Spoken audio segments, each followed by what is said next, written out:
Well, hi everyone. Welcome to Buffett and Beyond Research Stock of the Week, and we're going over Google. This is November 1st, 2025, and Google just came out with earnings that beat estimates, and boy, is this stock flying today, and that's exactly why we're going over to show you some numbers.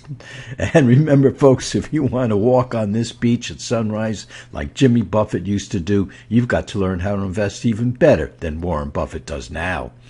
And let's look at Google. Well, parent company is called Alphabet, and it's the company that operates the world's leading internet search engine. And the company derives revenues primarily through delivering targeted advertising. And boy, does it target me. And revenues are also derived from customer or consumer subscriptions, platforms, and devices. Revenues in the U.S., 49%, international, 51%. So yeah, it's a worldwide company, no doubt about it. Has about 183,000 employees, and it owns YouTube. Yeah, a lot of people don't know that. And Google Search, Google Cloud, and AI, and that Google Search, boy, is using AI. So when you think you have to go out and you have to buy AI to do searches, Google's already doing it. And it developed a quantum chip called Willow. Now, here's some things people don't know or forget about Google. It owns Waymo, and that's the autonomous driving technology company that could prove to be a huge boon to Alphabet. And Jefferies, the research company, upped its long-term value estimate for Waymo to $250 billion from the previous range of $75 to $125 billion. And these are old numbers, folks. They have upped that $250 billion even more. They have 500 driverless taxis in Phoenix, Arizona, and they're now testing in San Francisco. And what's the difference between Phoenix and San Francisco? Hills. Yeah, so it's going to be very, very interesting. But Google doesn't build cars. I mean, they were the smart ones. They didn't say, I'm not going to build a new car that can do this and can do that. I'm going to build the systems that these car companies are going to want to use. And let us look at a brief comparison to the average stock in our database. And the average stock in our database is primarily the S&P 500 plus another 700 or 800 stocks. And remember that 96% of professional money managers cannot outperform the S&P 500 over any 10-year rolling period, and that's a Morningstar report. So when we say the average stock out there, we're talking about it's not average by any means. It is above the averages, which very, very few people can beat. So what we do is we take those averages, if we want to call them that, but we take those averages from that great index, and we say we want to buy stocks, or we want to put stocks in our portfolio that outperform the better stocks that are out there. So the blue is the average stock of the S&P, and another several hundred good stocks that we have, because we don't follow the bad stocks, follow the good stocks, and then we compare Google to it. So 13.5% is the clean surplus return on equity, and you know what that is? It's a comparison number, and it's a forecasting number. So this clean surplus ROE, well, I could talk about it here, but I wrote a whole book on it, so we would be here for a long time. So read the book. You can get it free from our site. Just ask away, folks. Sign up for the 30-day free subscription, and you don't even need your credit card or anything, just your email. We'll send you a copy of that book. Okay, so here we are with clean surplus ROE, and Google has a 22% ROE, where the average stock has a 13.5% ROE. Now think of this as your bank account. Would you rather put your money in a bank that's earning you 13.5% or one that's earning you 22%? Yeah, there's not much of a question there. Then when it comes to net income, and those are earnings after those options are out there, the options that they pay the big people that come in and run the company or run a unit inside the company, and they give them a lot of stock options. Well, we have to deduct from that. And That's one of the things about the net income is different than the earnings that we hear out there. So Google 15.7% versus the average of 13%. And then when it comes to revenue, yeah, you got to have that revenue in order to bring money to the bottom line. And we are looking at almost doubling the average stock out there with the revenue. And folks, this number is going up within a couple of days because Google just, as I'm recording this, Google just came out with new earnings numbers that beat expectation. So we're going to see all of these numbers on Google rise over the next couple of days. It's just that we're getting a jump on everybody else out there.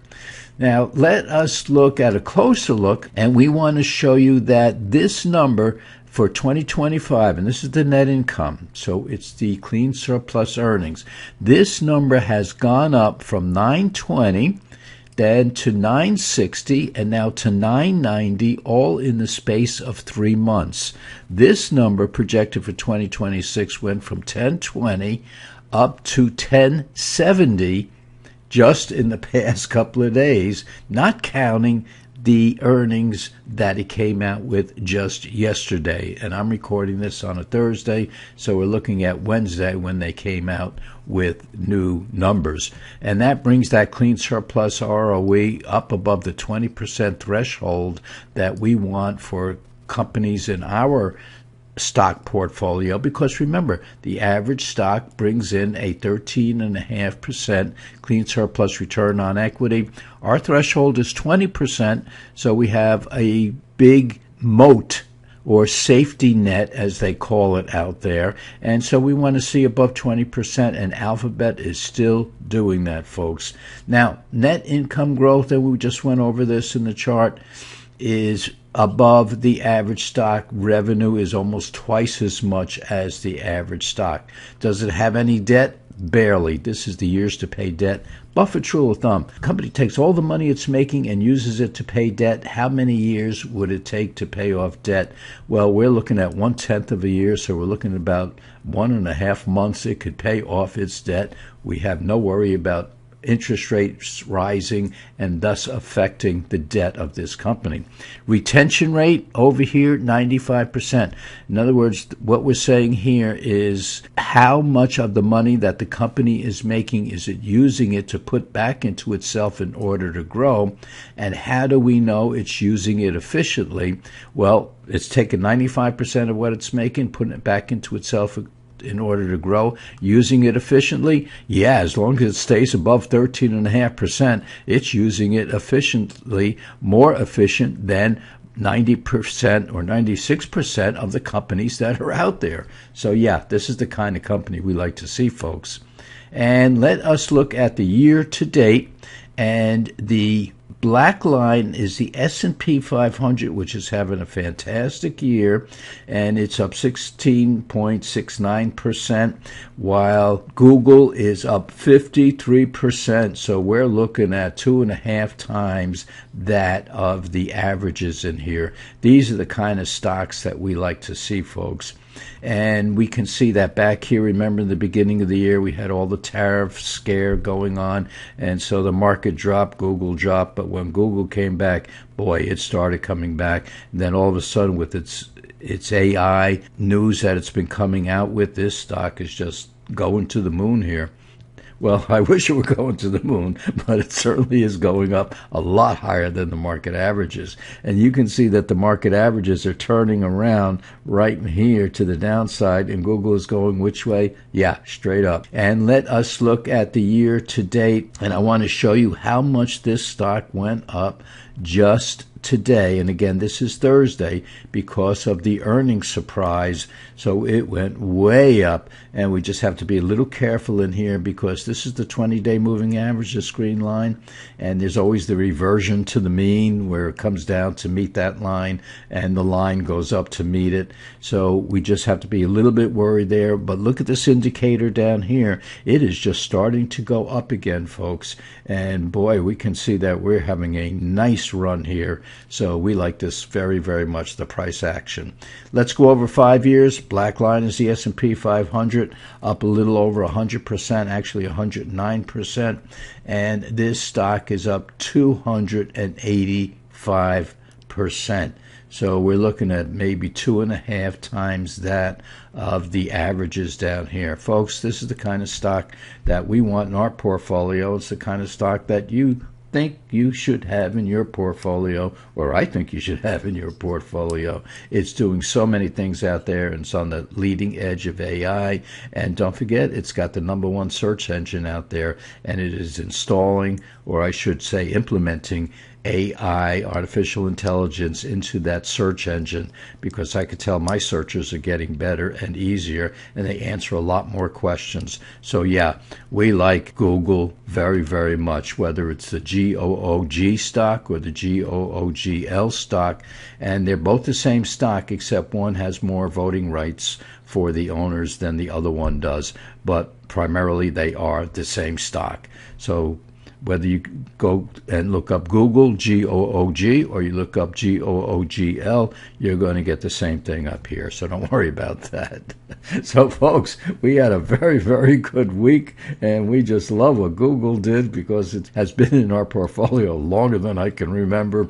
So you take this weekend off, you just think about spending a few of those dollars that you made on Google, take a little money off the table, Sunday dinner with the family. Most of all, stay safe. And remember, if you want to be on this beach like Jimmy Buffett once was, you've got to learn how to invest even better than Warren Buffett does now. And folks, we not only outperformed the S&P 500 2.5 to 1 over the past 22 years, but we're outperforming Buffett by almost doubling his returns over the past 22 years. So yeah, go out, enjoy the beach, folks. Stay safe. We'll see you back here in a couple of days.